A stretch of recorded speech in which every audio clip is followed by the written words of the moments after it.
Some meetings happen by chance and some are written by fate. When this man accidentally meets a little girl scavenging for survival, fate not only changes her life, but also ends up saving his precious daughter's life. One decision that changes everything. Lives saved in secrets so deadly yet so close to home, uncovered. Find out in today's story how a random little girl ends up saving 2 lives. Please also let us know where you're listening to our stories from. Elijah Walker gripped the steering wheel tighter as his black SUV crawled through the desolate wasteland. What was supposed to be a simple land inspection for his new factory had turned into a nightmare when a wrong turn led him into a labyrinth of garbage hills. With his phone dead and the GPS useless, he was trapped. Then he saw her, a tiny girl, no more than 7, slightly older than his own sick daughter, digging through the trash with desperate little hands. Her oversized purple jacket hung from her like a shroud, and her nylon pants were torn and muddy. Elijah slammed on the brakes. "Hey!" he called. The girl froze but said nothing. When he approached, she looked up, frightened but curious. "Can you hear me?" She nodded. "What's your name?" "Emma," she whispered. Elijah offered her a banana from his glove box. Emma looked at it with awe. She'd never seen one before. As she ate slowly, savoring every bite, Elijah realized she wasn't just lost, she was surviving. Emma told him about her grandmother, Martha Collins, who lay sick at home in their dying village. There was no doctor, no store, and barely any people left. Without thinking twice, Elijah told Emma to hop into the SUV. He also mentioned about his own daughter, who was about her age. They drove through battered trails until the ghostly remains of the village appeared. Collapsing houses leaned against each other like drunks after a storm. Emma pointed at a house with a sagging roof. "That's ours." Inside, the air was thick with dampness and despair. On a frail bed lay Martha, so fragile she looked like she might vanish at any moment. "She needs medicine, but Grandma wouldn't agree. We don't have enough money," Emma whispered. "The papers on the dresser." Elijah promised them both he would help. He knelt beside the frail bed where Martha lay and took her trembling hand in his. "I'll find the medicine, no matter what it takes," he said, his voice steady and firm. Emma's eyes filled with hope for the first time in what must have been months. Before returning to the city, Emma shyly asked to see where Elijah's daughter was. Hesitant, he agreed. He looked into Emma's wide, hopeful eyes and found it impossible to say no. "All right," he said, clearing his throat. "Let's go see her." They arrived at the towering hospital as the sun dipped behind the skyline. Inside, Elijah led Emma to a quiet, sterile room where Sarah Walker, his 6-year-old daughter, lay motionless in a hospital bed. Tubes snaked from Sarah's small body to various monitors, and an IV line dripped steadily into her fragile arm. To Elijah, she looked less like a living child and more like a fragile porcelain doll forgotten by the world. The sight of her like this, silent, unmoving, clawed at his heart. Emma, who had been silently observing, wandered to the bedside table, curiosity flickering in her wide eyes, and picked up an empty medicine bottle, setting in motion a discovery that would change everything. Emma, wandering to the bedside table, picked up an empty medicine bottle. "This is wrong," she murmured, frowning. "What do you mean?" Elijah asked sharply. "The label, it says the medicine is too strong. It's written in Swedish." Elijah's blood ran cold. Racing to the laboratory, Elijah slammed the medicine bottle onto Dr. Daniel Brooks's desk. "Test it, fast." Hours later, the truth hit like a hammer. The medicine wasn't just wrong, it was lethal beyond belief. Sarah had been slowly poisoned, drop by drop, under the very watchful eyes that were supposed to heal her.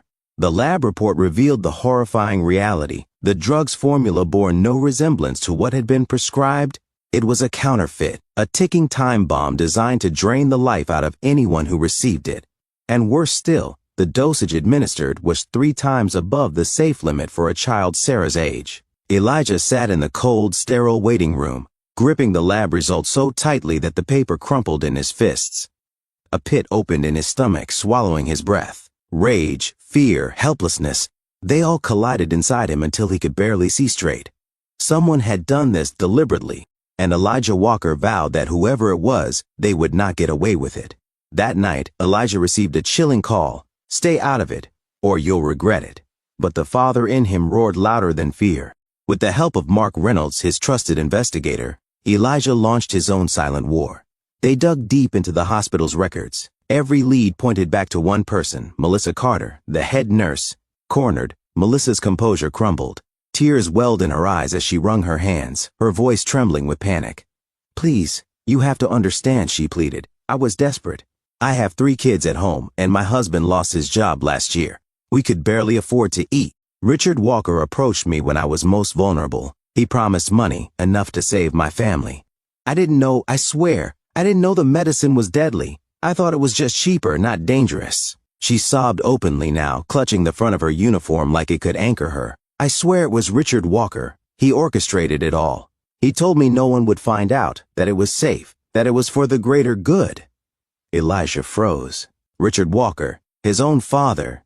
Elijah arranged a secret meeting with Richard, hiding a recorder in his jacket. "You knew," Elijah accused. Richard smirked. "That girl was ruining your life. I simply helped you cut loose the anchor holding you back." The confession spilled out, cruel, cold, unapologetic, like poison seeping from an old wound. "I wanted you free, powerful, unstoppable. Not chained to a mistake that would sap your strength and your future. She was a weakness, a flaw in your armor. I merely corrected the course you refused to see for yourself." Elijah left the meeting without looking back. The recording burned a hole in his pocket. Police stormed Richard's office within hours. The court case was swift, brutal, and public. Richard's crimes stretched far beyond just Sarah's case. An extensive investigation revealed a vast network of deceit he had built over the years, funneling counterfeit medicines into dozens of hospitals across the state. His greed had endangered countless innocent lives, leaving behind a trail of silent victims whose suffering could never truly be measured. Financial records, hidden transactions, and secret partnerships were uncovered, painting a chilling portrait of a man who placed profit above human life. The sentence was severe: 20 years in a maximum security prison with no possibility of parole. The courtroom buzzed with a mix of outrage and relief as the judge's gavel came down. Justice, though delayed, had finally been served. As his father was led away in handcuffs, Richard hissed, "You are no son of mine." Elijah met his gaze, calm and unflinching. "Good." Weeks later, Sarah's little hand twitched in Elijah's palm. Her eyelids fluttered open. "Daddy?" The world stopped spinning. Tears blurred his vision as he hugged his daughter, whispering, "I'm here. I'm right here." Sarah was alive. When Sarah recovered, Elijah drove back to the village. Emma sprinted toward him, waving excitedly. "Grandma's better. She's walking again." True enough, Martha stood on the porch, a warm smile on her weathered face. Elijah knelt and opened his arms. Emma leapt into his hug. "Sarah wants to meet you," he said. Emma's eyes widened with joy. Life began anew for all of them. Elijah bought Martha and Emma a cozy home near the city. Sarah and Emma became inseparable, laughing, playing, and drawing dreams in colored chalk across the sidewalks. At last, Elijah found what he thought he had lost forever, not just his daughter, but hope. And a real family. Some stories of brokenness end in bitterness. But sometimes, just sometimes, they end in light. What do you think of Emma's life-saving heroic act? Do you also think you meet some people by fate to change things for good in our lives? This meeting not only saved Sarah's life, but also Emma's grandma's. Such a heartwarming story. Please share your thoughts in the comments below, and thank you for listening to Storyline Narratives.